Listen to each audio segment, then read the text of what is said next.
Yo, what's up? This is the sexy voice of Maundz, repping Melbourne, motherfucking city. And you are now tuned in with the 3000 podcast. Get your like on, you subscribe, all that good shit. Mwah! Bellissimo.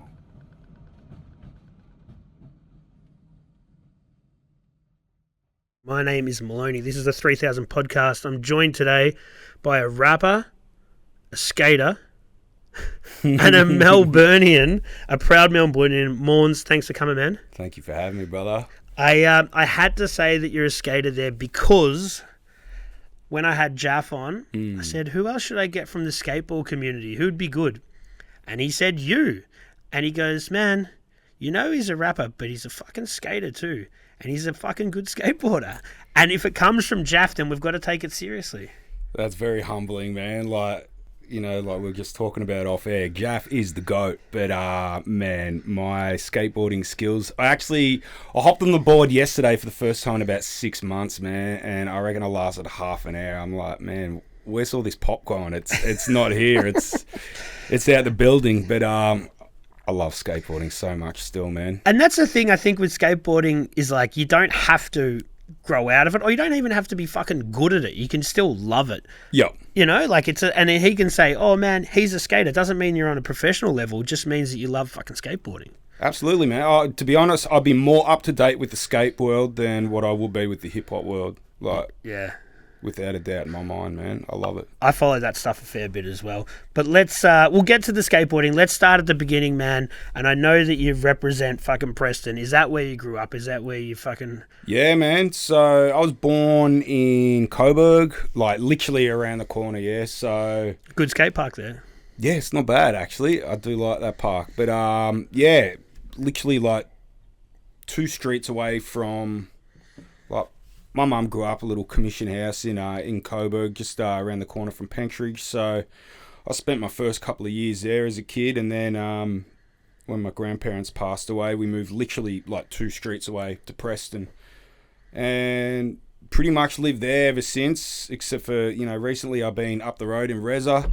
But literally, man, I've been in back and forth around those ways, and it's been Coburg, Preston, Reza. They're the only 3 suburbs I've ever lived, man. So, And you've seen like those areas, like a lot of Melbourne have seen some change in the last 20 or so years. Yep.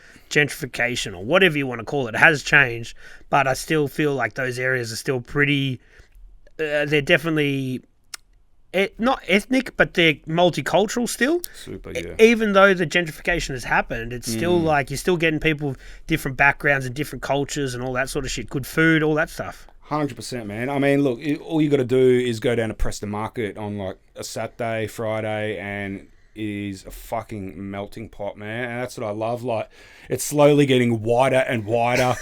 But look, man, where I grew up, where my parents lived for 30 years, we're pretty much like the only Aussie family in the street, man. It was just like Lebanese, Italian, Spanish, and more Italians. Yeah. A heap of Italians. And man. did that influence you growing up? Obviously with food it does, but does it with culture and stuff like that as well? Yeah, man. I mean, look, all my mates are, different shades, creeds, religions, whatever. And, yeah, I just love it like that.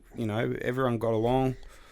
For the most part, obviously when you get into high school, things start getting a bit tricky and people click up a bit more. But, yeah, it's just how it was out in the northern suburbs, man. Yeah, for sure. And I think a lot of the inner city areas were a bit like that. And then the money rolls in and things start to change and those people get pushed out a little bit further and all that sort of stuff. That's exactly what's happening right now, The brother. councils start to figure out that these inner city apartment buildings don't need to be in the inner city. They can move these people out, which is bullshit. You know what I mean? Don't even get me started, man. I mean, look, this is what, we're talking about Preston Market and Salter, a huge property firm. They want to put 2,200 apartments on one of Melbourne's most iconic places, like not just markets, just social hubs, like communal hubs that brings people of all walks of life together. Yeah.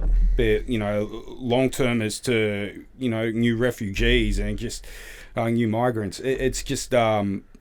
it's such an integral part of the northern suburbs, and Melbourne as well. And just It's dollar bill, yo. And then the thing is that they're going to fucking... Well, I don't know about that one specifically, but when they do take these sort of places and they say, oh, we're going to make them better, we're going to do this, you're still going to have your market, but you're going to have all these apartments on top. It's not the same, and it just takes the authenticity out of it. Exactly right, man. Like, it's too... I don't know the word for it, but it's just not authentic. It's not authentic. Yeah. It's not, and it's sad because it seems to happen in a lot of places around Melbourne where fucking places that were institutions like the market or anything like that, they take it, they try and beautify it, they try and take, and it takes the soul out of it. It loses its charisma, man. Mm-hmm. Yeah, that's it. So you went to school there. At what stage do you start discovering hip hop or like just, art, culture, skating, whatever you're into? When did you start to find these creative endeavors that you wanted to fucking delve into? I guess, when I discovered all that when I was discovering myself, man, as a kid, like sort of, 13, 14, you're going through the motions and trying to figure out where you are, in the world. And, skateboarding, hip hop, for me, all came around the same time. Mm-hmm. Hip hop probably a little earlier, actually, maybe a little, high school sort of thing. But can you pinpoint it? Primary school, primary school for me. Like, man, G-Funk was such a huge movement, and like back in primary school, people had, Nate Dogg, Snoop Dogg written in texture all over their shit, man. Yep. Like, everyone was, So this is like 94, 95? Yeah, about that, man. Mm-hmm. Yeah. So I was still a youngin' in primary school in 95, man, and that's the year actually, and it was lovely, man.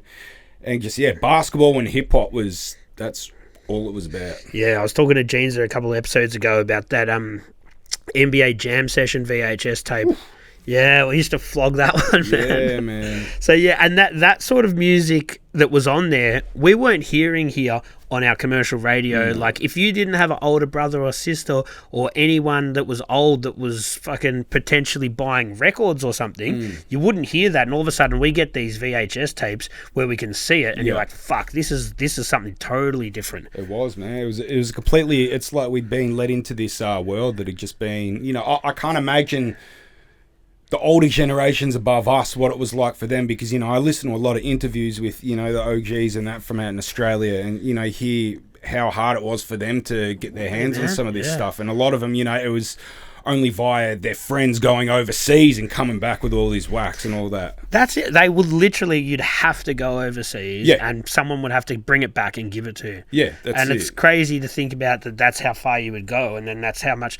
I guess that's why people started bootlegging stuff and then passing it around, because that was the only way you could obtain any of that sort of stuff. Spot on, man. Like, I think I was fortunate enough, by the time I was into all that and I was in high school, I had the privilege of, walking into a newsagent's and buying The Source or, Double XL, Hip Hop Connection, all this sort of stuff, man. But and that's when hip hop starts to almost become mainstream, you know what I mean? Yeah. Like, after Doggy Style, and then you've got all that, NWA obviously was a little bit before that, but then Doggy Style comes out, and you've got, like, Tupac coming out of jail or whatever and doing his death row thing, and all of a sudden, it's probably, from my high school, it was probably the biggest form of music. Like, it was everywhere all of a sudden. Absolutely, man. Like, you couldn't escape it.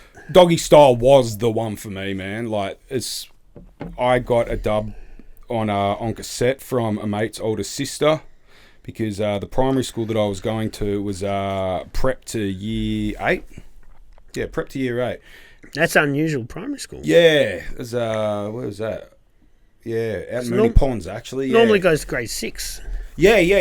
That's it. Yeah, I don't know. It was a weird school. I was only there for a couple of years, but and she chopped us out with that, and man, I was like hooked. Yeah, for me, very much the same thing. I remember sitting there. I think it was year 7 school camp. Would have been like 95, hearing that, and even like the skits were fucking like, remember like, I'm going to be a motherfucking hustler. Like, I remember hearing that in year 7, and I'm like, what's this? I'm like, fuck. Man. And then I was like, I've got to find this record, and then it all just snowballs from there. I would like to be a fireman. Yeah, exactly. Man. You with the French braids. Classic. Man. Yeah, I remember hearing that in year 7. I'm like, fuck, how's this? Bro, for me, like, personally, still top 5 album of all time. Yeah. Oh, well, I rate hip hop or any album. Any album for me, man. Well, since you said top 5, you got to lead me into asking what else do you put up there in the top 5? And I'm putting it on the spot. Yeah, I mean, I could go with hip hop, I guess, because I'd have to delve a little deeper into my into the old noggin with the full broad spectrum of music. But look, man, Doggy Style, Supreme Clientele, Ghostface, damn. 36 Chambers, would you throw that in there? Is that a personal favourite of yours? Yeah, that was another one that sort of, the East Coast side of things definitely came a lot later on down the track, like at least another 6 or 7 years. But 36 Chambers, Sean Price, Monkey Bars, Marsberg. Mm-hmm. That'll do, man. But I mean, there's so many others. Like Illadelph Half-Life is still up there for me by the Roots. Just, I love it all, man. But in saying that, I love my funk, my soul. Well, that was leading me into the next thing besides hip hop. What are you? Not even necessarily things that you want to be inspired by, but what music do you listen to if you're not listening to your hip hop? Man, the last year I've just been on my yacht rock shit, man. I love that stuff, man. Like I could listen to that all day, every day, man. Like Christopher Cross, Hall and Oates, just the whole shebang bang, man. It's just something about it that just zones you out, man. I think that's sort of when they cracked the code with music and they found like we could make this shit sound like sonically perfect to people with the harmonies and everything. They just sort of nailed it. Yeah. I've reached out to, I don't know if you know Harvey from Client Liaison, but like those guys from Melbourne, they build their whole fucking to the way that they dress is all emulating that sort of stuff, and it's fucking. They make pretty cool music like that. Maybe a little bit more on the dance tip, but it's definitely like that sort of whole yacht rock kind of thing. Okay, good looking out. I'll send you a link. I've asked him to come on, and hopefully he will. But those guys lean into that yacht rock stuff, and you don't hear too many new groups making that stuff. Not at all, man. I'm sure there it is out there. We just don't dig deep enough, maybe. Definitely, man. I think like the number one plug for all that sort of stuff would definitely have to be Chris from Northside. He's just like Northside Records.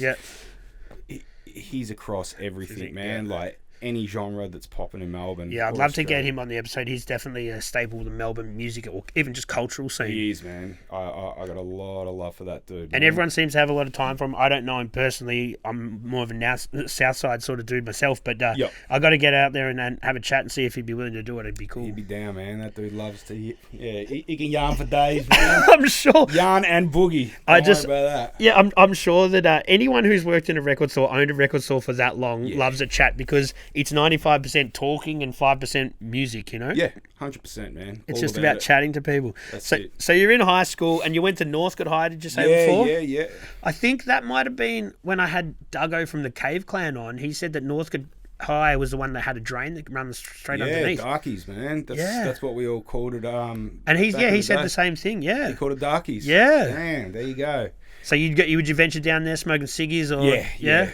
You know what's funny actually, man? I watched that episode and I'm like, damn, Cave Clan, I haven't heard that name in a while. And I reached out to him. Yeah. And I got my little follow on and just said, look, man, I've really cool listen. A lot of you dudes are a lot older than me, but I've got some very close mates that he actually still knows, is in touch with, that took me on expeditions with the clan. Really? And I went to some of their awards nights and really? So when are we talking now? This is like early 2000s. Yeah. So like 08, 07 sort of. So you were an honorary Cave Clan member. Yeah, man. I probably made a dick of myself because I have got photos of me just like no top on, like walking through, caves and drains and whatnot with brand new like Air Max LTDs and like no top on, just smashing drinks. So I don't know whether they would have appreciated me being there, but look, some of my mates are like super duper in with that sort of scene, man. So I'm too fucking claustrophobic for that stuff, man. It's next level. Like I did one around Hawthorn. I can't remember. I think Maze, they call Hawthorn is Maze. Oh, man, I don't know. I'm going to look like a dickhead because I don't know the system. Yeah. But I hear people talk about Maze Drain and Hawthorn, maybe. Yeah, maybe it was that. I can't remember, but it got to a one part. Like, you're crawling, like... Yeah, there's no way.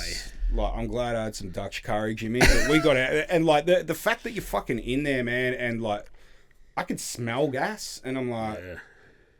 Maybe someone just, farted in front of me or whatever. But I hope it was that, because I'm thinking, damn, man, this can't be too good. But when you've just got a face full of fart and that is the best case scenario, it's a shit time. That's it, man. Yeah, but there you go. So I didn't realize that you were into the cave exploring as well. It seems to be a thing that is obviously pretty fucking underground, with no pun intended. But it's people seem to do it a lot more than we understand, especially with the graffiti side of things. Look, it's not my scene, but like I said, some of the boys in there, like, they've made their way to the top of the Baltic Bridge towers and shit like that, man. I've, a few boys that I've been overseas with, they're always, we just want to go to a bar or something. If they see like sewer, they got to go in. Well, we've been in Queenstown and they've been through some shit, but like in Japan and all that, they've sussed it out, and I'm like, bro, what are you doing, man? Like, let's sit at the bar with beer. Yeah, exactly, man. They're just hectic, but yeah, each to their own. It's like I'd love to go down a drain with Duggo and him show me around or whatever, like for a bit of a tick that off the life fucking bucket list. Yeah. But at the same time, I'm not going to go exploring shit by myself just for fun. That's too hectic for me. Yeah, that's it, man. I guess like they say, if it rains, no drains, man. That's exactly right. It's in that book. He wrote that in there. Because like I said, growing up, Northcote High, and when we were kids, we used to knock around Northcote Golf Course, and when we were all teenagers, there were young kids that used to kick around in there and that died. Yeah, that's like fucked. Playing around when there was flash floods, man. And every time I get to that like 8th hole at Northcote, I'm always reminded of that, man. It's just they're weird place. Actually, that very same drain, we filmed the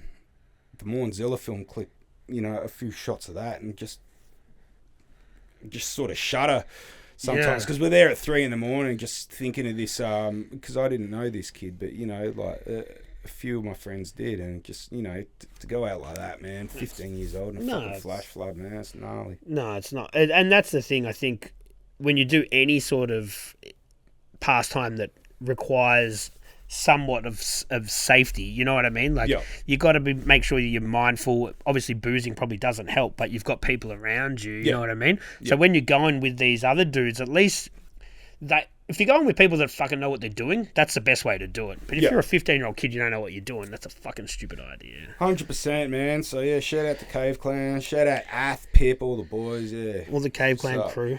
I will get Doug back on just to talk more with him, because he's an interesting dude, man. Yeah. I'd love to chat more about him, more about drains and just his life in general. All right, so we're talking about exploring drains and exploring the city. So you're obviously on your skateboard, you're hitting the sale yards. Where are you skating? Where are you going? Sale yards. It was like a 3-tiered system back then. No, 4-tiered, man. And it was all like pretty much a straight line. SMC. Yeah. Like, when it was raining, SMC. Yeah, man. Had to.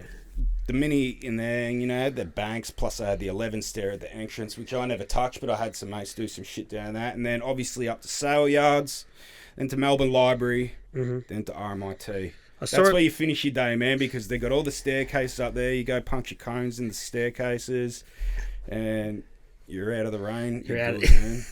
I saw a clip on Instagram at State Library there on that bank there.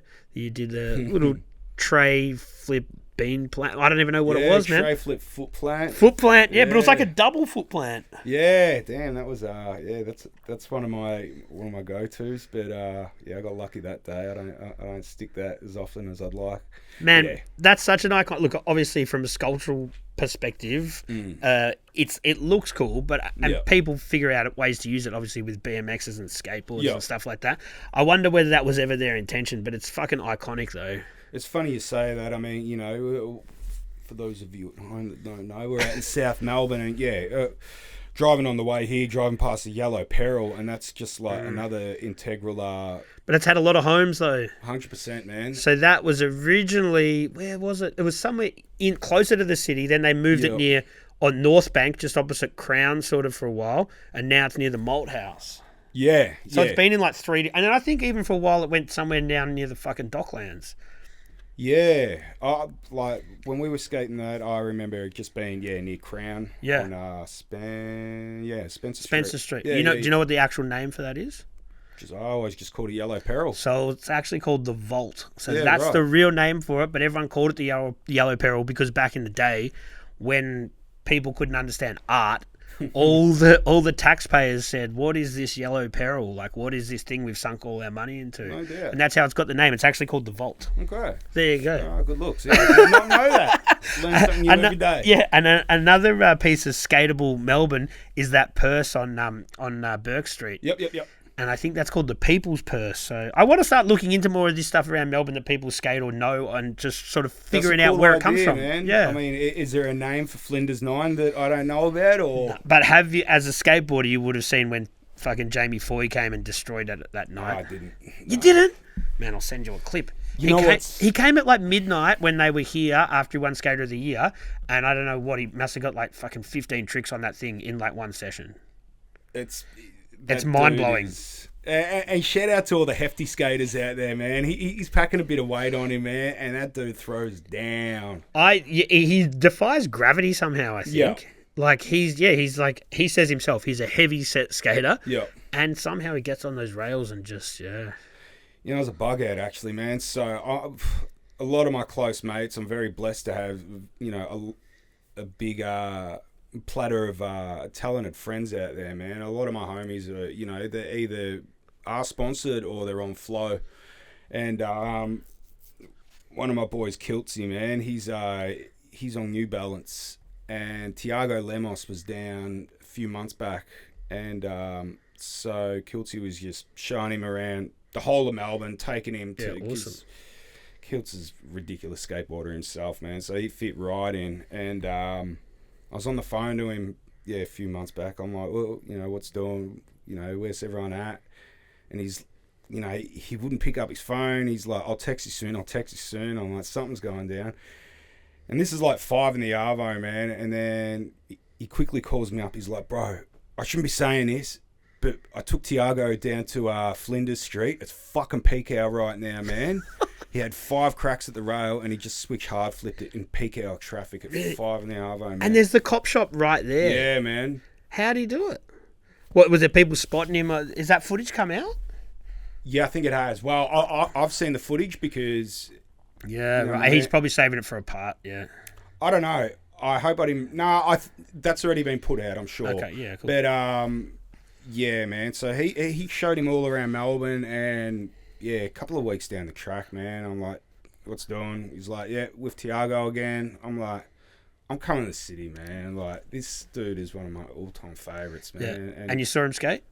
We were kicking it around the city all day, man. Awesome, yeah. And it's funny, I was speaking to Nerve the other week because, you know, I'm just cruising the streets with Tiago, and, you know, he's filmers from America and all this sort of shit. And I'm skating up the block because I had to go move my car or something, man. I saw Nerve walking past. He's like, you know, hey, what's going on? Fuck, you're in Melbourne, man. What's happening? He's like, yeah, you want to come out? You want to come to a film clip? I'm like... I'm sorry, bro. Tiago Lemos is in Australia, man. I've got to keep it rolling. But, man, to watch that dude actually, like, the king of pop, man. Yeah. Like, he's gargantuous. Yeah, and you've been sort of into New Balance for a while, and I guess from way before they were doing the skateboard thing. I love... Right here, there you baby. go. But New Balance, I love all that shit, man. I try not to rock what everyone else is wearing, man. I've always been a big proponent of that. Everything's done to death, man. So this is, you know, I was saying to one of the boys the other day, I hope Wallabies never, you know, just blow up down here, man. Well, when I put on Instagram today, everyone straight away was like, Wallabies, it's got to be Maundz, Ha! There you go. Yeah, well, I'm all about my Wallies, and, you know, I just... Timbos, anything that you know, of course they're popular and whatnot, man. But they're not popular here. They're not popular in Australia. No, well, for the most part, Australia's pretty fucking warm, man. Like, we can get away with it in Melbourne, you know, Adelaide, Tassie, whatever, man. But, yeah, I'm just, you know, Air Max 90s and all this sort of shit, man. It's just been done to death. Funny with, like, all those sort of Air Maxes, they go through phases. Yeah. And they come back around and, like, the Air Max 180s, I feel like they haven't come back for a while. They're due for another one. 100%, man. I've never been a TN dude, ever. I own, man, a lot of shoes. And Yeah. like, I'd say 99% Nikes. I don't have a pair of TNs. I Yeah. feel like they're played out, man. Everyone's got them. Like, it's almost like a meme now, you know? It is, man. It's like, whatever. If you want to wear them, fucking wear them. It's just not my thing. No, for sure, man. Like, each of their own. Fuck, I swear I had this whole conversation with Jake on, you know, the other podcast about, I'm not for the second time shitting on people that wear TNs. Oh, They're man, I just feel not bad. my I listened to speed. that on the way here, man, and I must have just zoned out for that part. No. It's all gravy, man. So, while we're still talking about skating, and obviously you're from Preston, that had like a fucking pretty famous DIY spot for a while, but I believe it's gone now. Yeah, it was real tight, man. The old tannery. It was, you know, for as long as I can remember, man, it's just been an empty, vacant block full of fucking vagrants and pissheads and junkies and, you know, what have you down there, man. A lot of amazing riders have come down and, you know, shared their beauty on the walls. But for the most part, it's just been, a dumping ground for trash and just people getting up to, you know, no good shit. Because that whole area, like, so I grew up maybe 2 streets from there, man. But those streets are all commission housing. You're talking Stoke Street, Penola Street, all, you know, all around that way. And it was a bit rough and tumble around there, but people, whenever places got vacated, everything just got picked up and just dumped into this place. But look, about 8-9 years ago, we'd go kicking around there, and people were slowly starting to bring in, like, you know, little bits of gutter, and, you know, Parking curbs, whatever. Curbs, you know, blocks, boxes.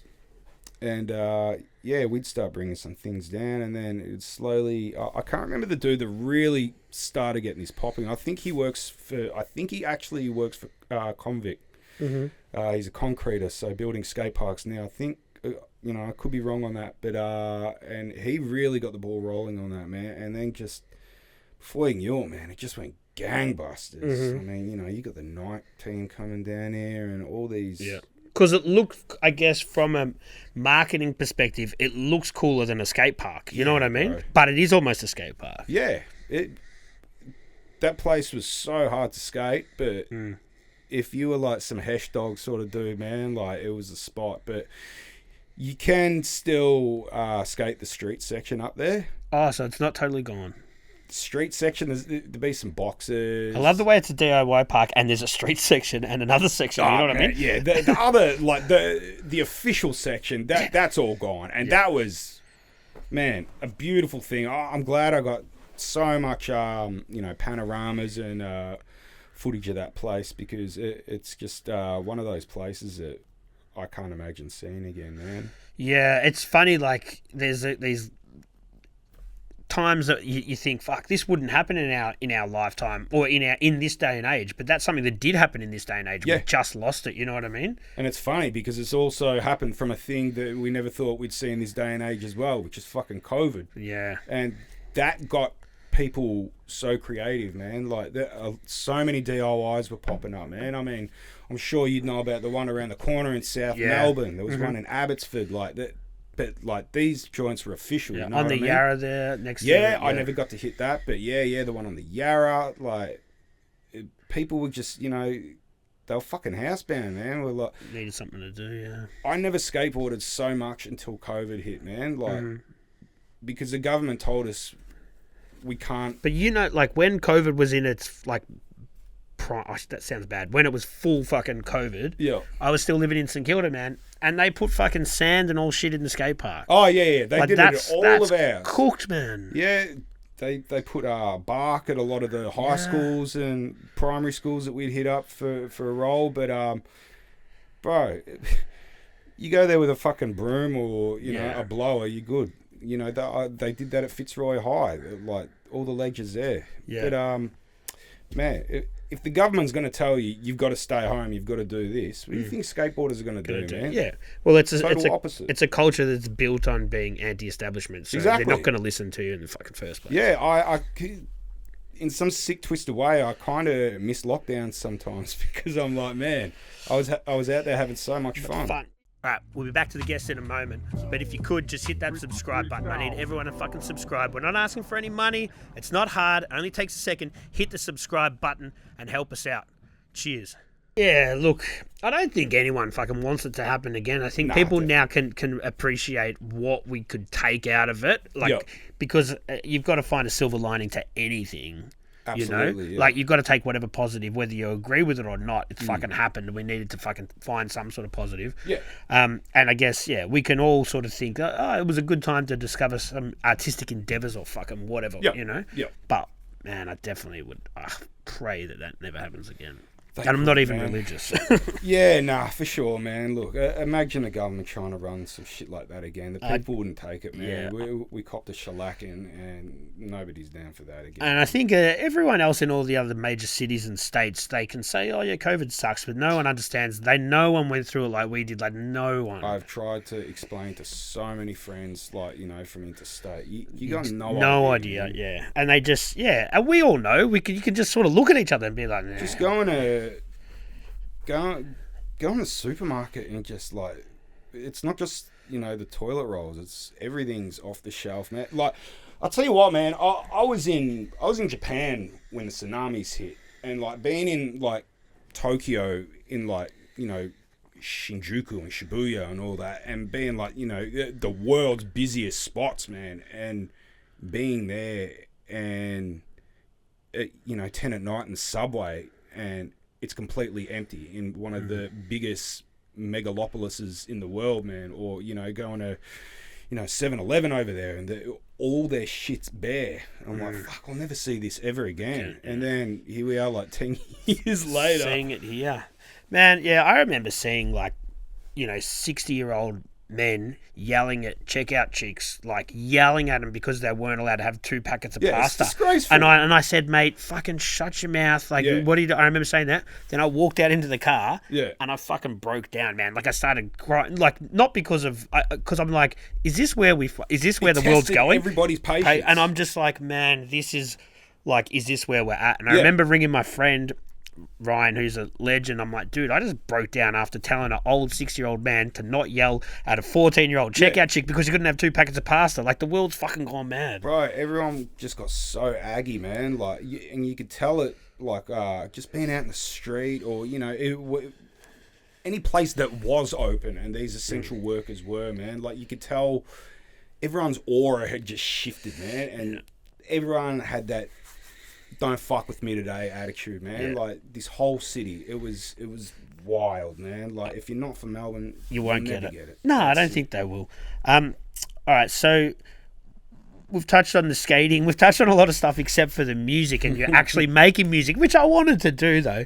But when you started to fucking record music, you started to think, oh, I can do this. Are you rapping at parties? Are you rapping with your boys, like drunk ciphers? How are you getting into this sort of rap stuff? Yeah, all of that shit, man. I mean, it wasn't until, like, my last year at high school, my man Orbs sort of, you know, he was making beats on Fruity Loops and whatnot,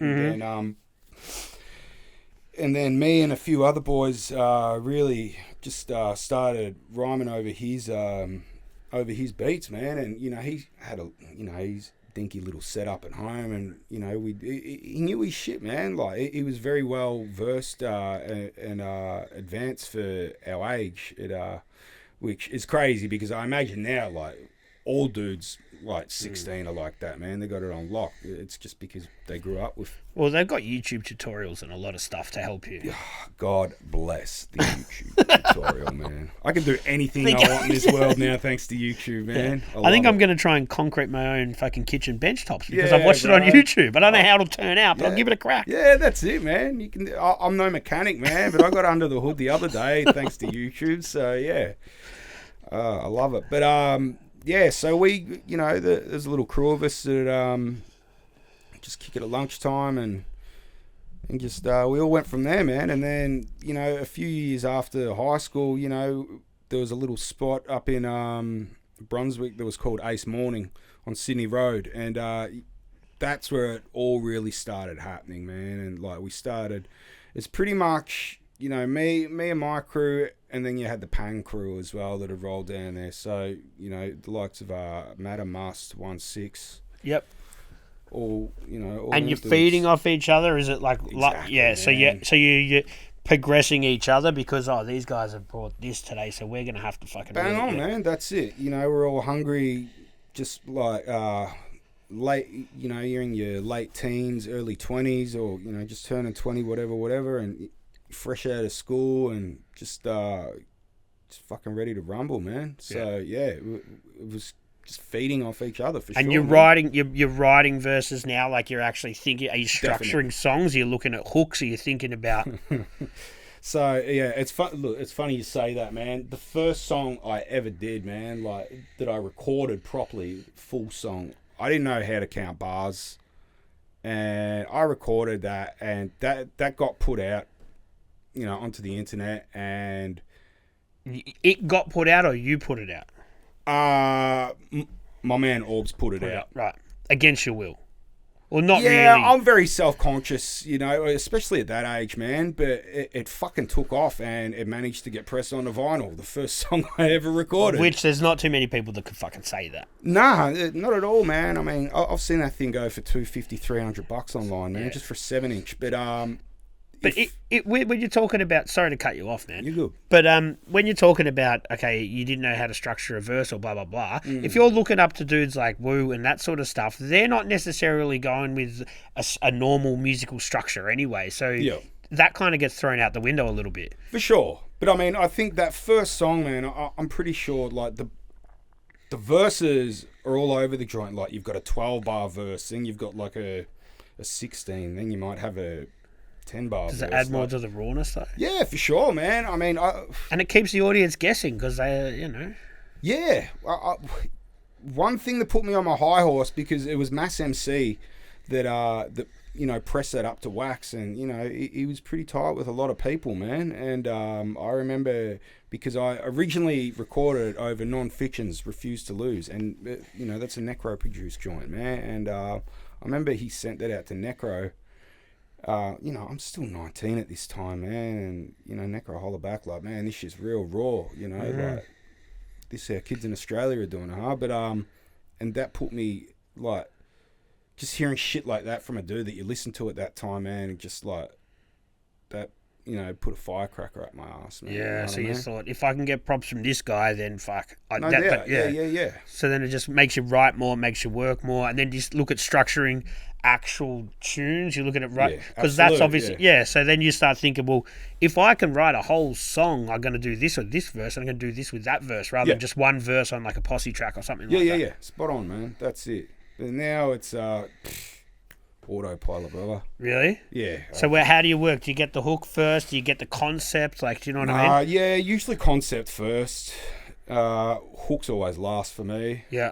I really should try to shake it up a bit, man. I know a lot of dudes, you know, do their hook first, and that's, you know, that's an interesting way of. I'm just so set in my ways, man. You know what I mean? If it works, then you know. Well, that's it. But you know, it's good to you know, shake it up a bit, man. You know, I got, you know, a lot of close homies, you know, that, you know, do their music thing, and they're like, man, you gotta, you know, move out of your comfort zone a bit more, man. You know, I'm that fucking 90s dude, man. I get it, like.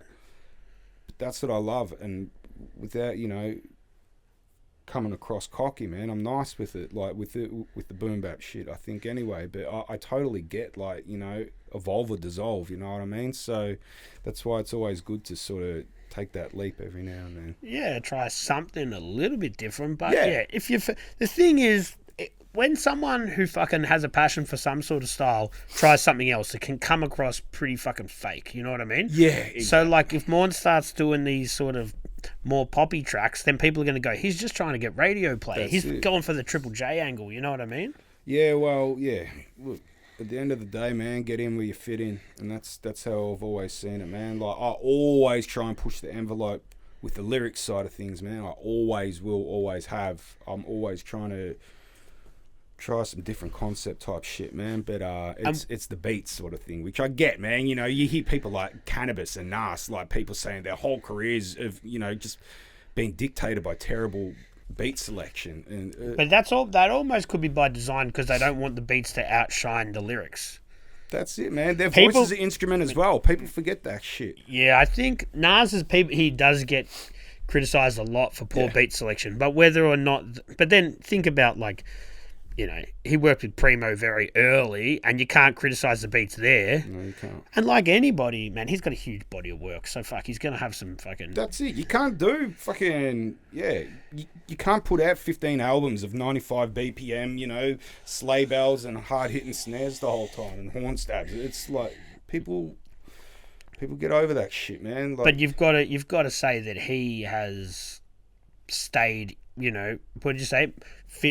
What did you say? Something where you fit it? Get in where you fit in. And he's figured out where he is, and he's stayed there. That's it. And he's still making good music. And that's why he's still winning, man. Like, it don't matter what some of these other young dudes say, man. Like, I can't remember who it was a while back. It might have been 21 Savage or whatever, man. But, like, you know, at the end of the day, like, that's nice, man. Exactly. Shut your fucking mouth, man. But yeah, you were talking about Nerve before when you bumped into him, and like he's obviously prolific, man. Like for a younger dude, he's making a lot of tracks. He's producing. He's doing everything. You got respect for him, obviously. Yeah. Who else are you digging from that sort of younger guard? Oh, bro, the younger era, like in Australia, man, like the stacks, man. Yeah. There's so many good young kids. And they're coming out like not just with albums, with like tracks, like heaps.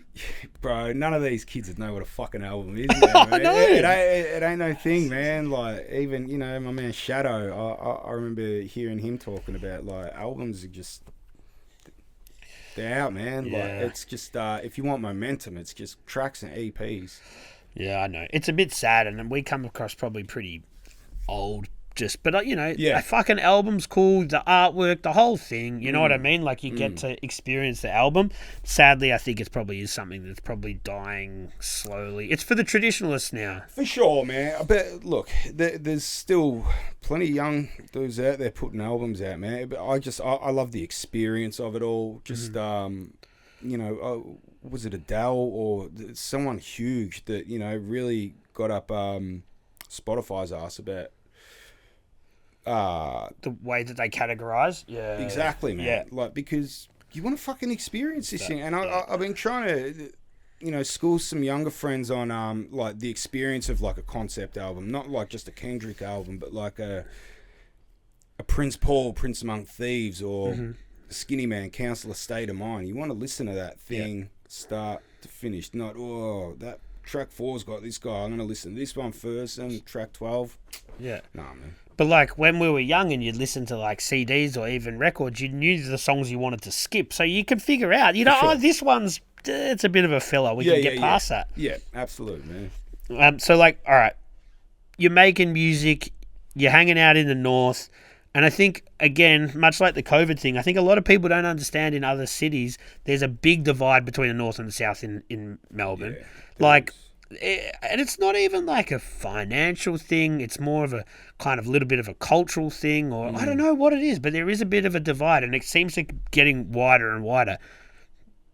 Pardon me. It's so true, but I've never really tried to dissect all of that. But bro, it is so true. Like, both sides of the Yarra are just, you know, I only really know like the north side and the west side like that, man, because you know, my old boy's from West Sunshine, you know, my mum grew up around Coburg, obviously, so that's where all my family is. I hardly ever venture to the southeast, so, you know, enough respect to everyone on this side, man, but it's it's very different. I'm sure there's plenty of people out that way that don't come out north or west, man. It's just a lot of I find a lot of kids that grew up in the south will go move to like Northcote for 2 years, 3 years in their 20s. Like, we're doing a fucking share house. Yeah. And then they'll move back to where their family's from, and then they'll live there for the rest of their lives. Yeah. It's like a little experience for them. Yeah, for sure. They're just getting a sample of it. But in saying that, I can't think of many kids from the north that wanted to move to the other side.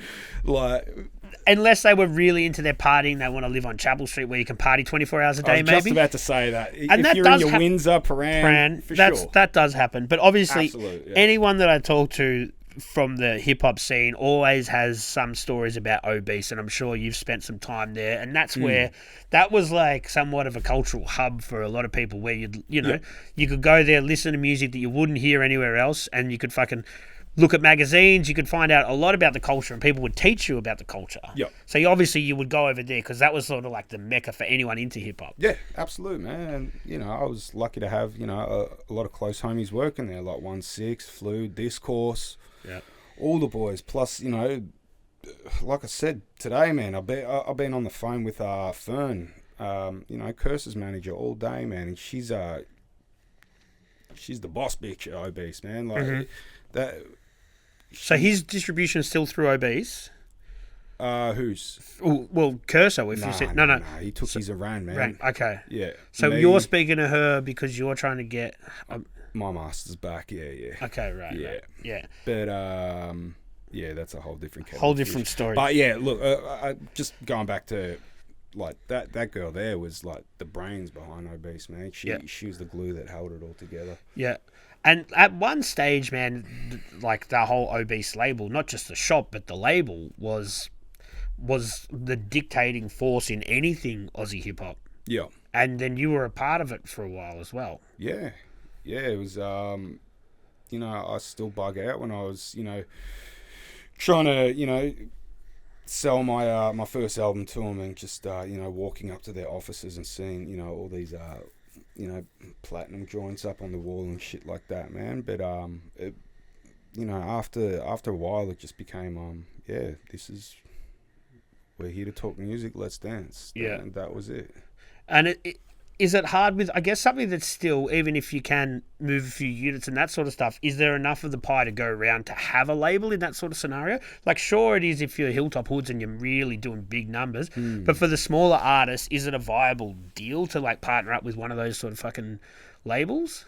I can't call it, man, to be honest. I still, I'm very fortunate to have my fingers in a couple of pies, and the last few runs have been helped out with Golden Era and Universal. But as far as an actual independent label, I mean, I can't call that one, man, unless you're very business minded, man, because it's fucking cutthroat out there, and you've really got to be over this social media stuff like crazy, man.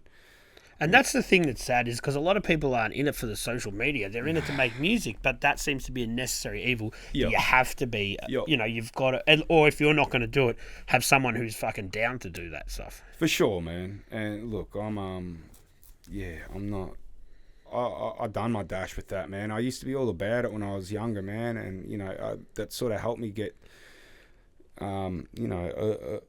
a pretty loyal fan base that have stuck with me and sort of grown with me, which is beautiful. But for the most part now, man, I've got bigger shit on my mind. You know what I mean? Yeah. I'm just fucking aimlessly scrolling through shit and wondering, is this gonna hit? Is this not gonna hit? Like rah. I'm not about that, man. It's too much stress. It is, and like I was talking about it with Checkmate. It's like there's an ongoing reminder for everybody, because they can constantly see how many views, how many clicks, how many likes, and that is potentially toxic for an artist, because they're constantly reminded of it. When you could put a record out and the record store says, yeah, man, we sold heaps of your records. You're like, yeah, cool. But now everyone's looking at these fucking numbers. Yeah.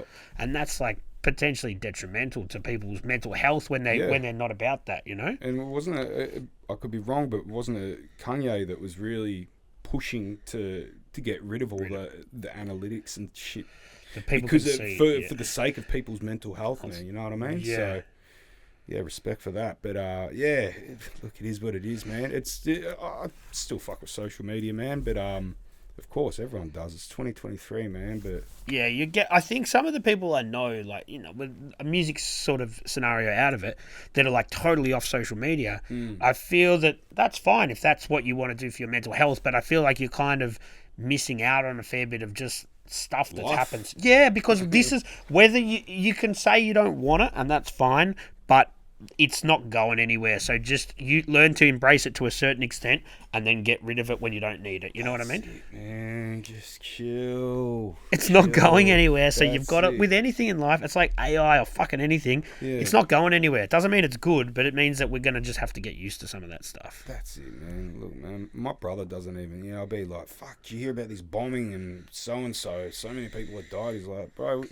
you talking about, man? I don't fuck with the news. I'm not down with, once a week I might read the paper at the cafe for 2 minutes. That's it. And he's so, not zen, but he's just not hip to any of that. So if he doesn't hear about it, it doesn't affect him. So there's two ways to look at that, though. Like it's either an intelligent way to do it, or it's kind of putting your head in the sand a bit. Like you can look at, exactly. And there's a balance, like anything. You just want to use it enough, but not too much. Well, that's it. Look, just back to my brother. He's not running from anything, man. He just. He don't give a fuck.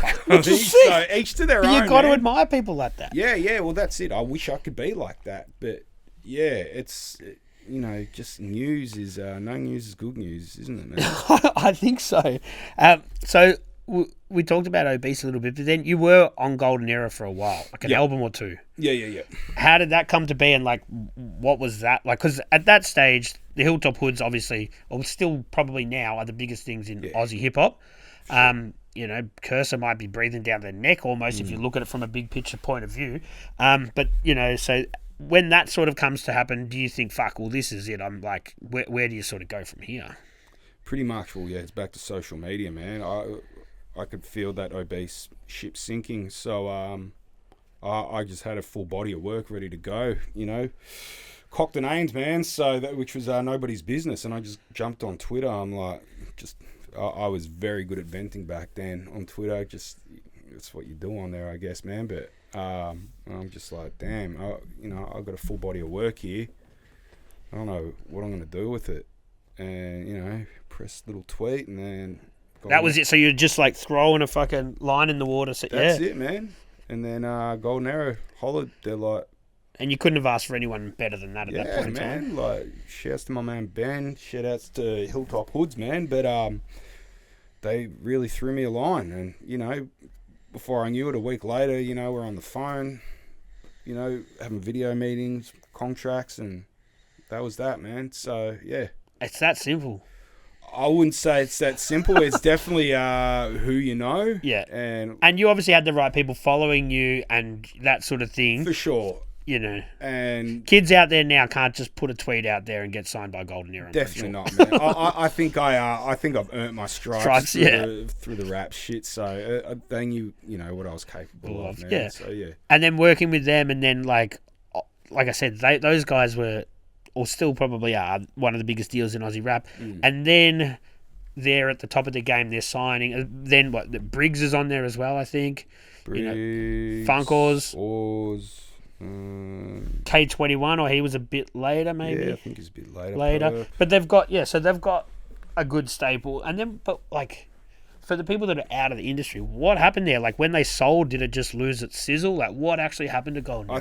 I think Hoods were just, that locomotive was just, they were just getting bigger and bigger, man. Like, I don't think they had the time to run a small boutique label at that point, man. That, like, these dudes are just going fucking gangbusters, #1 albums, world tours and whatnot. They just it's crazy because you think that they could be popular here, but they were selling out big shows in like Canada and stuff. Yeah, man. Which is crazy to think Aussie rap is making it like in other parts of the world. It's, bro, those dudes have deserved every single thing that's come to them, man. Yeah, totally. They are the most humble motherfuckers. I can't stress that enough, man. Like, every time they're down, man, like, I'm just some bum-ass rapper, man.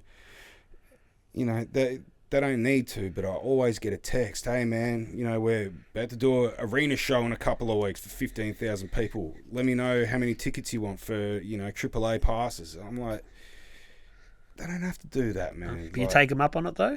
Every time, man. Yeah, of course. Bro, seeing these guys, perform at, like, arenas, 20 feet away from them, just... And not just them, seeing my mates, like, seeing Trials and all them on just up on stage as well, man. But yeah, and the thing is, which spins me out as a Aussie hip hop head, you're seeing generational fans from that now. So you're seeing it's crazy. Hilltop parents taking their kids, yeah. And then you're like, wow. And I guess it says that we're pretty old, but I guess there's generational fucking fans there. It's ridiculous, man. I mean, yeah, that just goes to show, the longevity that they've got with that sort of music, man. They cracked the code at one stage, I think.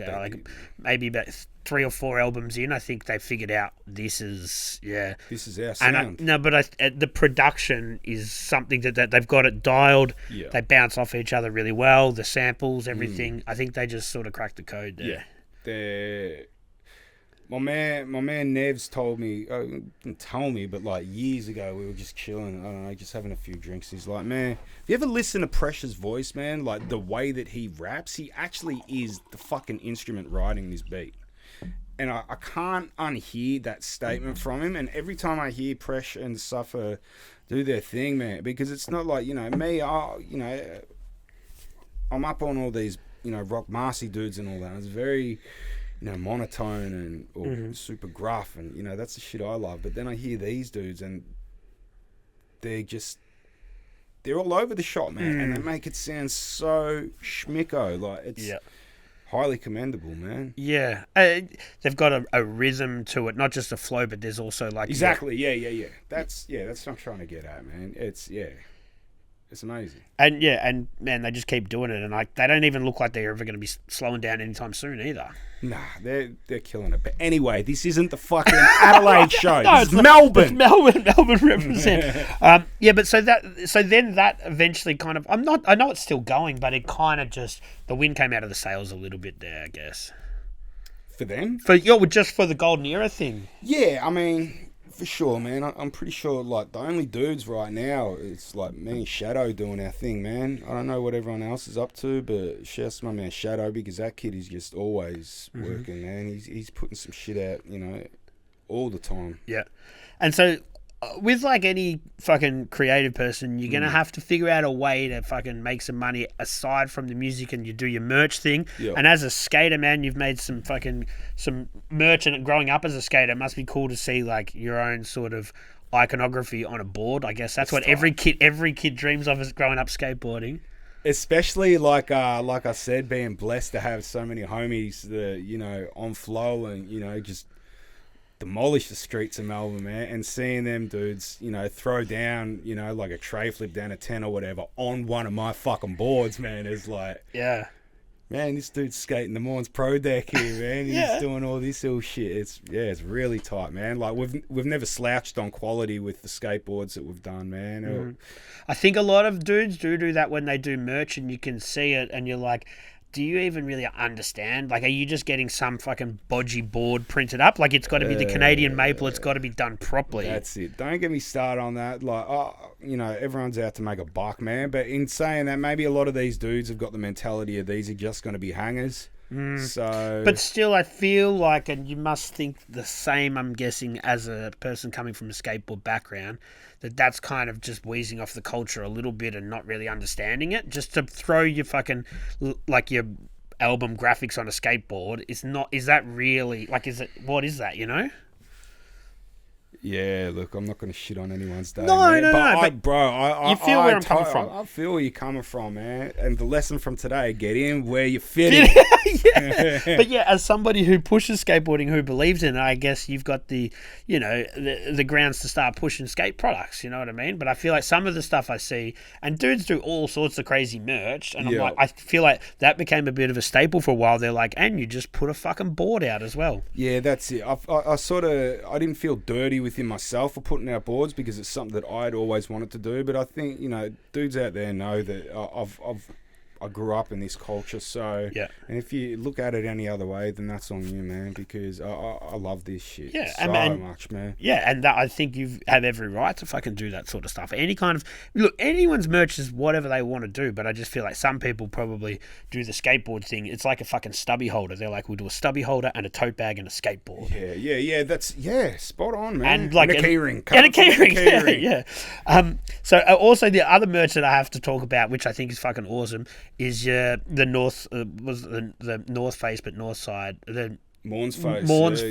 There you go. The Maundz face, which is sick, man. Was when you were putting that out, did you think there might be a cease and desist coming here or anything like that? Are you alright? I was thinking that. I mean, my crew haven't had the best run with all that sort of shit. I mean, damn, we've even had a cease and desist from Penguin Publishing back in the day, so that wasn't ideal. Yeah. Because, we put out an album called Classics and had, it was a pretty dark theme, man. And, we had the Penguin with a burner to his head, which I don't think the people at Penguin liked. But, so, yeah. I feel like Penguin's been around for a long time, that icon is almost public domain. Do you know what I mean? Like that, well, it's not because it's their branding, but, for sure, man. But, yeah. The Maundz face. It's not like some big household name, man. I do get cheeky and run the gauntlet with a lot of this rap shit sometimes, man, especially with samples, which I shouldn't have even opened my mouth about that. But look, man, it is what it is. That's independent hip-hop, man. Yeah. It's backpack shit. And that's what it's always sort of been, I think, is to... You can borrow from... You can punch up. You can take a label that has more than you and borrow from it. You can't punch down. Just don't take the piss. That's it. Don't be dumb, man. Straight up. Don't be dumb with it. But that's also... I guess a lot of rappers have got to figure out a way to monetize their art, and the merch is a big thing. Yeah. But like talking to a few dudes that have come through here that are very successful at what they do, they still have to work full-time jobs, man, and like that's got to be a grind for a lot of heads, It's funny, like... I walked into this building and beautiful, sunny Melbourne Arvo, man. I'm looking up on the wall and there's this big fucking Baylor burner. It's big. It's big. Like, big. So we're in South Melbourne right now, man, and there's a big Baylor wall out there. And, like, that's what, a lot of people in this culture have come to, like, entrepreneurial shit, man. And, like, that dude, he's a writer. He came up in the hip-hop culture, man, and in this scene of Melbourne, and just that dude's I don't want to speak on what he does for a living because I don't really know him like that, but I'm pretty sure he does work outside of this hip hop shit, man. But to see a dude like that put out this monumental fucking book that just encapsulates all of Melbourne graffiti, like all stories. Dude's hustle minds are always on the go, man, and that's like that's that Melbourne mentality, man. Like you got to keep it moving. Like if you don't want to work a 9 to 5, man, well, it's fucking expensive out here, bro. You got to think of something real quick. So that's what I love about that sort of shit, man. Like, dudes have got to figure out a way to fucking turn what they love into something that is tangible and sellable that isn't sell it out, and it's a tough fucking balancing act, It is, man. I mean, I've definitely come to points over the years where I've had to be like, man, I got so much music I got to do. I can't do this 9 to 5 shit right now.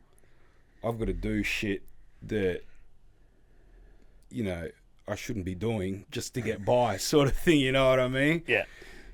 But if that's what it is, that's what it is, because that's how much this shit means to us, man, and I guess you want to just keep putting out music the way you want to do it. Yeah. So, partnering up with other people that might be able to facilitate this and make it easier isn't really an option, Yeah. When you don't want to. And it's like, I think in this Aussie hip-hop scene, which I'm not in, I'm just someone from the outside looking in, there seems to be a bit of a tall poppy sort of thing as well. When people really do make it, people are like, they hate on them, or they're like, oh, that's not real or whatever. So where is the fucking middle ground where you can make money and not get fucking, torn down for the tall poppy thing?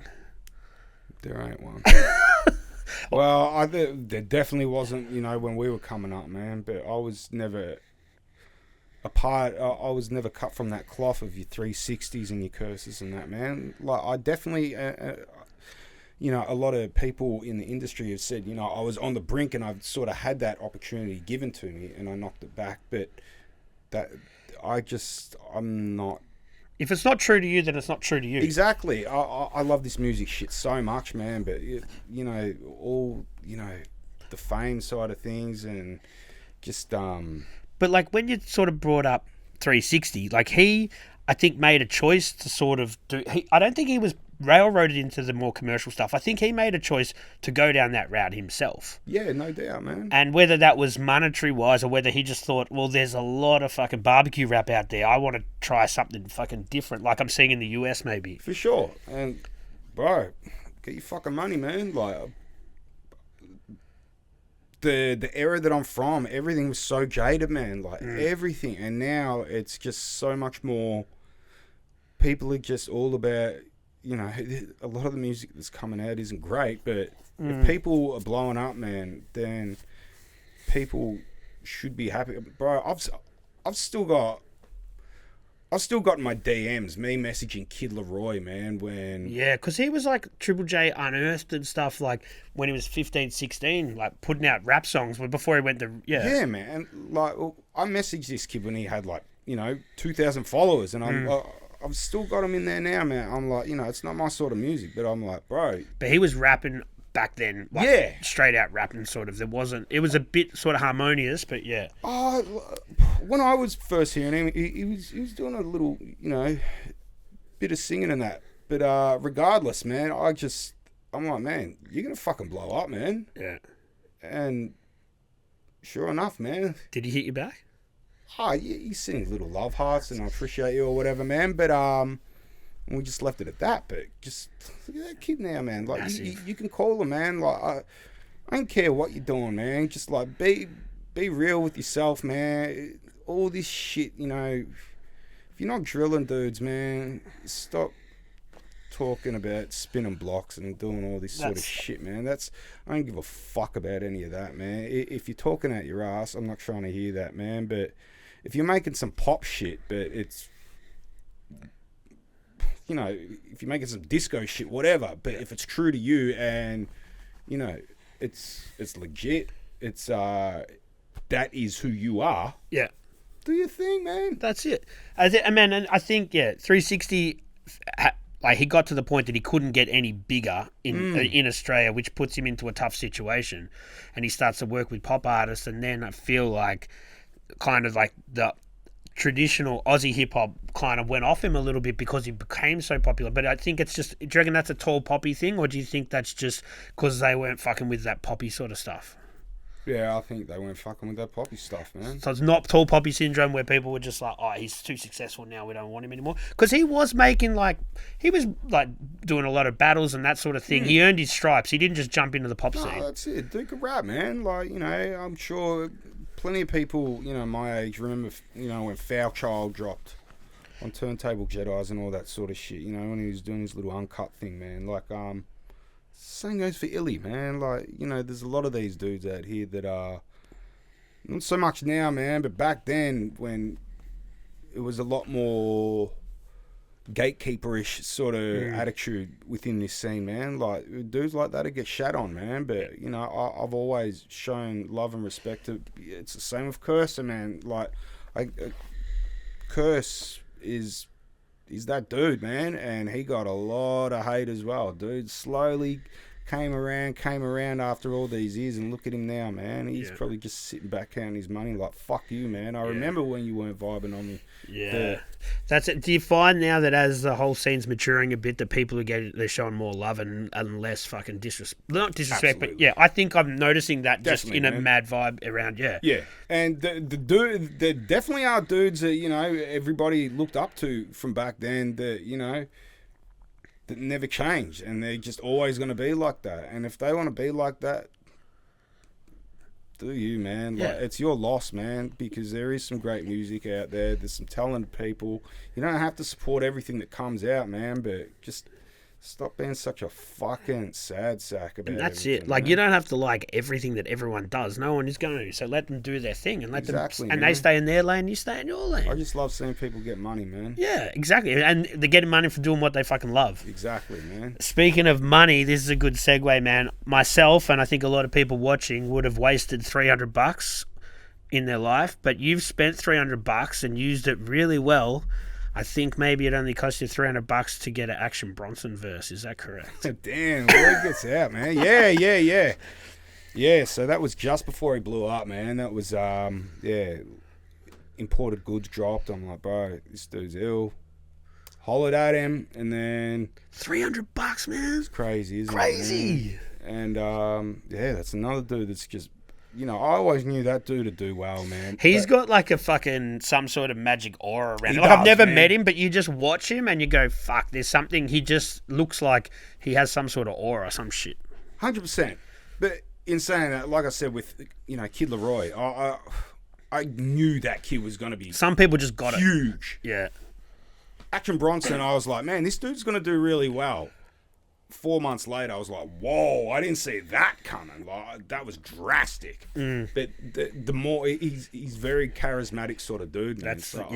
I can totally see why it went the way it did, man. And, yeah, stoked for him, man. And even someone on that level who's obviously fucking next level superstar, famous rapper, whatever, but he's still got multiple revenue streams with obviously Fuck That's Delicious, selling his art, doing all that stuff. It just goes to show that you can't just chill in one fucking lane. You've got to kind of or maybe he's just a creative dude that's like, I'm not happy just rapping, because he could quite easily just put out one album every 18 months and sit back and kick, you know what I mean? Yeah, 100%, man. But he wants to stay busy, and like now he's getting mega fit, which is crazy. That's it, man.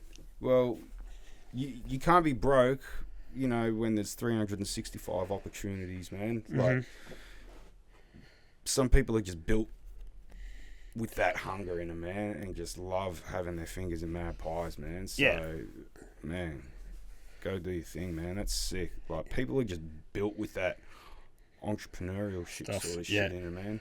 Do you weigh in? That whole thing, like, he sounds like Ghostface and stuff. Like, I love Action Bronson, and I love Ghostface and Wu-Tang. The more that I feel like Action Bronson evolves as an artist, he sounds less like Ghostface. Do you think it was just at the start people thought he did? Like, he's definitely got his own flavour a bit now. Definite, man.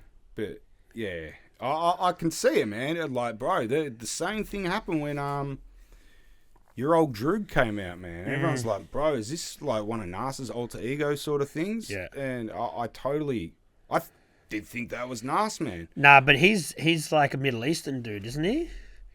Droog? Yeah. He's Russian. Russian, there you go. Yeah. Russian or Ukrainian, one of the two. But, I bugged out when I saw that dude, man. But I've listened to that much Ghostface over the years that, when I heard Action Bronson, I'm like, yeah. But the subject matter is so vastly different when they're talking. You know what I mean? Like, man. The voice might sound the same, but the subject matter and the way that they're 100%, man. Like, it's just the voice, I feel like. Yeah. Like, one dude's rapping about fucking, food. The other's rapping about Stapleton and, Wally's and whatnot. So, yeah.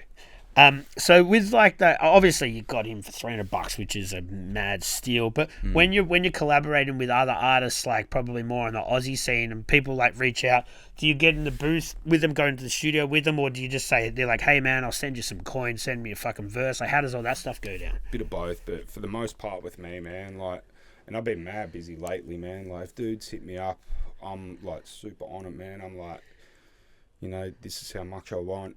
If you you shoot me the beat, man. I'll have that shit back to you within, a week maximum.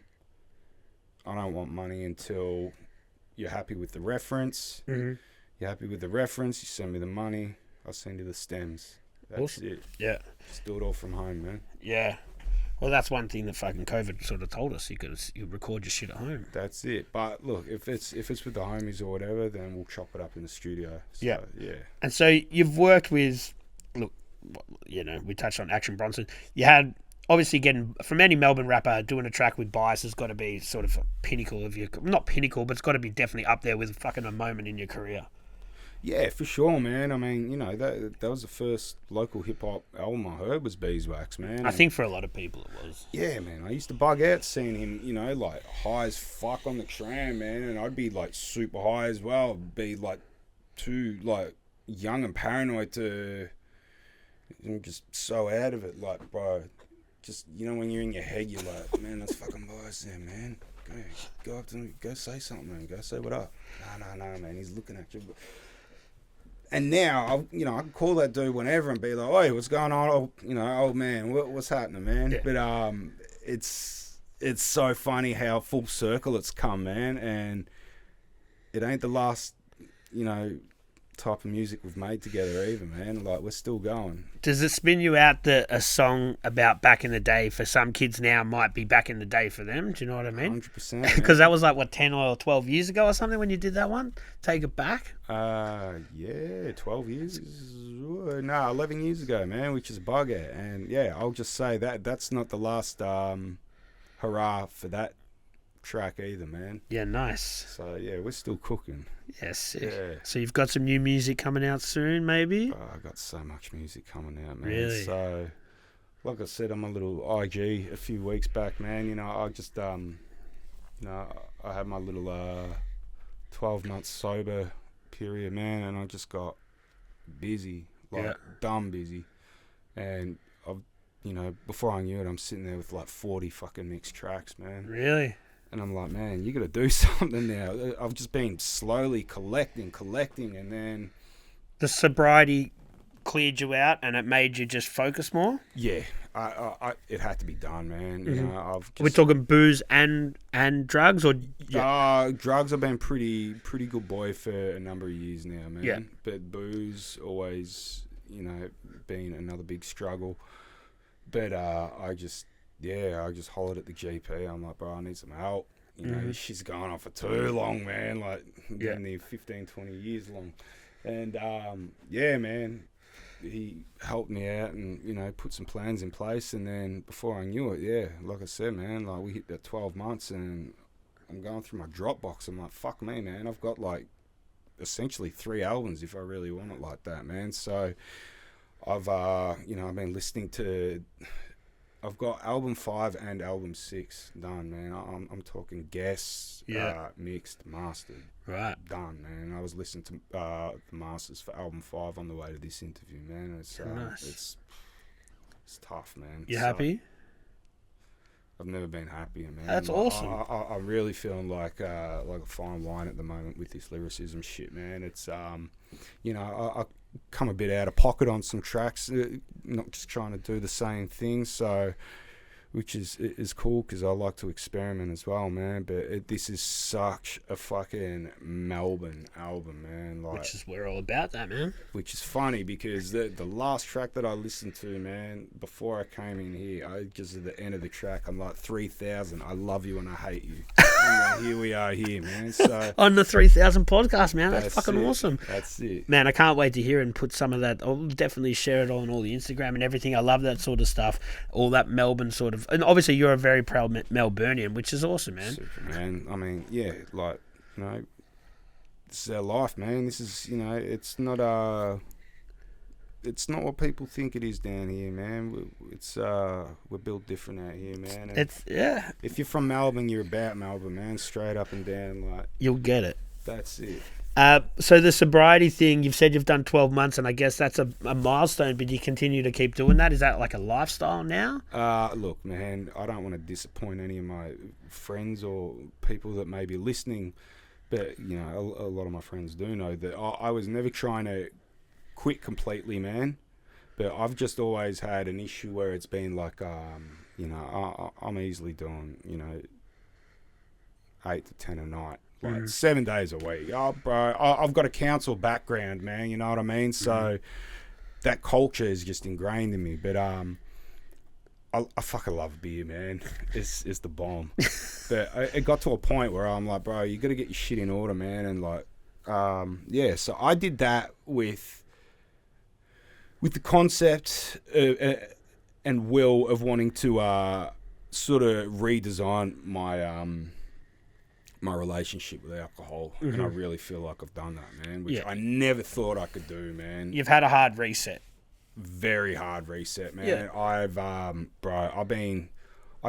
love coming home on a Friday arvo, or going out for a palm or whatever, man. I can neck a few beers, man. So I'm not just drinking for the sake of fucking drinking anymore, which is what I've done since I was a kid, man. And it's if you don't get down like that, I don't judge, man. I will never judge, because just drugs and alcohol have just still surround my life to this day with the people, friends and family and that, man. So I'll never judge, but I've just always trying to level up, man. Yeah. And it was worth it, man. And I feel fucking so much better. Yeah. So much better. And I love the fact that you've figured out, you've reintroduced it back into your life. Not that I love the fact, but I think that that's important, because a lot of people just sort of go that whole, they're like, I'll never drink again. And if that's for them, that's all good. But I think the real show of will is when you can say, I can have 2 or 3 pints and I'm chill. That's it. And I've never been able to do that. Yeah, and I think, but that's the empowering part about this whole thing. Yeah. Because I feel like if you never drink again, you're still kind of controlled by it. Exactly, man. And that's the way I looked at it. Yeah. And that's what I didn't want to be controlled. I'm such a stickler for being in control of every fucking facet of my life, man. Like, be it like the heat in the room. If it's too warm, I've got to be in control with it. I'm not going to just, sit there and suck it up and be like, geez, it's hot, man. Like, it's hot. Get outside. You know what I mean? Like, and that's the same with the piss, man. Like, I had to be able to dictate how I want to roll, sort of thing. It's amazing how many people that I speak to that are around our age that have like decided they're not boozing, or they're really sort of drying out, which is awesome and it's cool. And I think that people couldn't get to this sort of stage probably 20 or 30 years ago. People were like, if you were like not drinking, you were that weird like church dude. You know what I mean? So now people, even in this sort of hip hop scene, are just like, yeah, that guy doesn't drink anymore. Which is cool. I think that people are more accepting now. Yeah, that's it, man. Like, giving up the chuff was, like, especially in the hip-hop scene, that I felt like that was harder than the alcohol, man, because, we love our bud down here, man. But, bro, sometimes you just got to be like, fuck everyone else. I'm going for Dolo right now, and that's all that matters in this world, when it comes to... Nobody else has to worry about your mental issues but you know what I mean? Yeah. So look after yourself, man, and the world will look after you. And so you mentioned before that the GP helped you. Like, obviously for anyone watching this, if they do want to get any help like that, they can go to the GP and just sort of lay it down and they'll point them in the right direction. Man, I don't know why dudes... Bro, we're lucky to be in the age where we're at now, where we've got so many tools and... a lot more support for fellas out there, man. But look, I'm straight up and down with my GP, man. He's a real cool brother, man. He's from Queens, New York, man. Every time I'm walking, he's like, "What's up, bro?" Rah, rah, rah. Super tight, man. And I'm just real up front with him, man. And it's good to have that relationship, because 100%. A lot of doctors turn over now, and so certain clinics will just roll through them, so it's hard to build that relationship. So it's awesome you've got someone that gets you. You can go in, tell him your problems, he's like, understands. Well, that's it. In saying that, I'm very lucky there, because I do know, like, and because I don't want people out there thinking that it is that easy, because I'm sure there's a lot of people that would listen to this and be like, yeah, it ain't like that, because you feel like a fucking battery hen sometimes just going through GPs. They're like, ship them in, ship them out, like next. It's, trying to find a really decent GP is not easy, man. But if you get one, you stick with it, man. Trust me. And then, like I was up front. Years ago, I'd had a couple of stints on different meds, man. And, they weren't for me, man. Mm-hmm. So, I finally found some shit that helped, man. And, because look, man, all my homies that have been in rehab and prison and that, man, it just got to a point where it was just happening more and more, man. I'm like, I don't want to be there, because I know what it's doing to them. I know what it's doing to their family, man.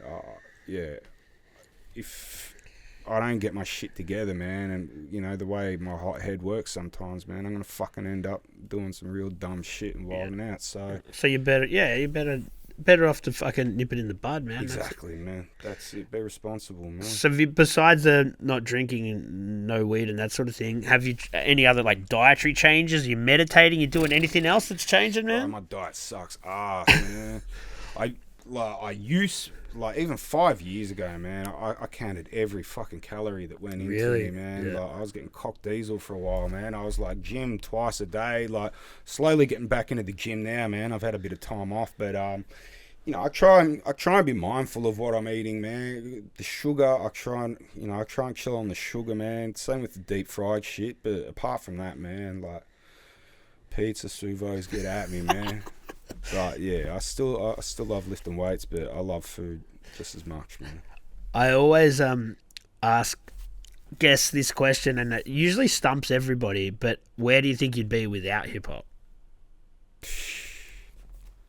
Seriously, man, I know this is so cliche, man, and I'm sure plenty of people have said it, but I'd probably be fucking locked up for some dumb shit, man. Like, because as I said, like, not so much now. I'm very mellowed out, man, but just being like, if you know me personally, man, you know, I used to wild out a lot, man. I just very hot-headed and very just like click of a finger do some stupid shit. Short fuse. Very short fuse, exactly, man. So, and like I said, that's the path a lot of my friends have taken, and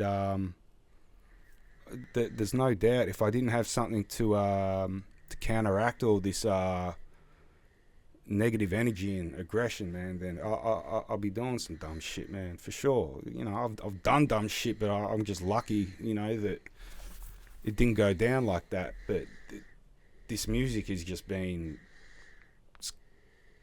cathartic. It's been like a safety barrier for me. Like, it's helped me build relationships. It's helped me financially. It's helped me just mentally, emotionally, everything, man. Like, this shit keeps me on fucking point, man. Like, because I'm always out there trying to be the illest. You know what I mean? Like, people might not think that, man, but at the end of the day, man, when I pen a 16 and I look back and I'm like, damn, like, that's my love for it, man. And I know that I've given so much to the scene down here, but I've taken so much as well. And what I've taken it has really put me in a better place than where I could have been. Yeah. That makes sense, man. No, it totally makes sense. Like, I think, I ask some people that question and they go, fuck, I don't know. Like, they're just stumped. They're just like, I don't know, because it's so much a part of them, you know? Yeah. Obviously, you're happy in the north. Could you see yourself ever living anywhere else, honestly? Yeah, for sure, man. I've got to get out there, bro. Like, a few years, when I was writing the third album, the fourth album, the last album, I was in Newtown for 3 months in Sydney, man. I was vibing out there, but the girl I'm with at the moment, man, we've been together a while, and she's not a city girl, man. Like, she came down from Brisbane for us, but she grew out in the sticks, man. She likes it like that. So, and I've always been so city central, man. Yeah. And I just like, especially the north. But my mind's slowly just like, bro, there's got to be more to this shit, man. And then even on the weekend, you go drive out Warrandyte or somewhere like that, man. King Lake, and you're like, bro, this is That's it, man. I think, and it's a maturity thing. Like, I grew up in the inner city sort of area. You get to a certain age where you're like, maybe I just want to chill out, Bro, I've always had to, in my mind, I've always got to be close to the tram and the train. Yeah. I fucking hate public transport, man. I don't use it. Why have I got to live right there? All it's doing is just making a noise for me. Like, you know what I mean? It's silly, but that's city shit, man. You just grew up with it and it's all you know, sort of thing. But just age with age, maturity, comes wisdom. That's it. And it's like, I feel for the people that don't experience living in the city for even if it's just for a little bit because they just don't really know, you know what I mean? And vice versa. Like if you just live in the city whole life and you never move out to anywhere else, you've never experienced anything different. You need to get that spectrum, you know? Well, that's it. And, you know, I don't have that, man. Like I've been lucky to do a lot of traveling, you know, over the last sort of 10 years or whatever, man. But it's just... I came back and it's the same old shit, and I'm my own enemy with that. I just get too comfortable and too proud of where I'm from, man, and sometimes I got to snap myself out of it and be like, bro, there's a big fucking world out there. Yeah, that's it. It's a big city, you know. Yeah. There's lots going on here, you know. Exactly, man. You touched on some new music, but do you want to give us like any more teasers, like who might be featuring, how you're going to put it out, when you're going to put it out? I don't know, any sort of fucking little teasers that we can take away from this? I mean, you don't have to, man. But yeah. I mean, damn. Well, the next album. So, like I said, man, we got 5 and 6 locked and loaded. Next one, that's been sent off to press this week. Finally, it's just been a lot of hoops going on, but the artwork is schmicko. The beats are banging. Can you talk about any of the producers or anything like that? Well, yeah, we got my man Wick back on board. Phil Gector, it's still, you know, in-house dudes, but and he's from Craig Cartel sort of fam as well. Both of them, man, Wick and Gex. Yeah, a lot of Melbourne dudes. Got some, you know, some overseas collabs. You know, from Europe to US to, you know, all the kids killing it down here, but, you know, OGs and the younger ones, man. So, gone to town. But like I said, this is like the most Melbourne-centric album I've ever made, just because of the environment that I've been caught up in over these last few years in between albums, man. And just like I've really been in that grittier side of the city, like more than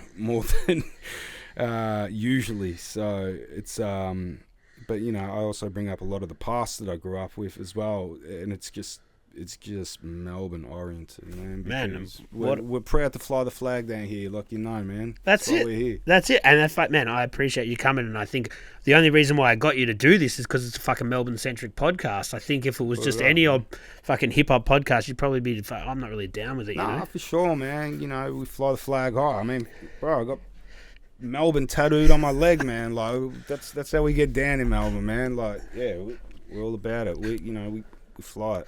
Well, is there anyone you want to shout out before we wrap it up, or do you want to tell anybody about, you know, where to find you or anything that you've got coming up?